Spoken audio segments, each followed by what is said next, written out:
Wondering how to keep your iPhone's battery health at 100%? Here's what you can do. First, go to Settings, then go to Battery and to Battery Health and Charging.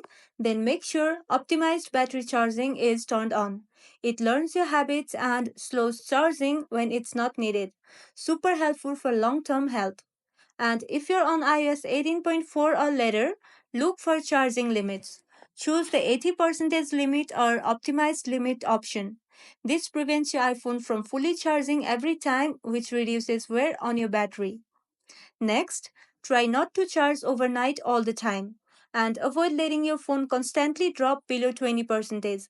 Staying between 30 and 80 is the sweet spot. Also, avoid heat. Charging while gaming or leaving your phone in the sun can cause serious damage over time.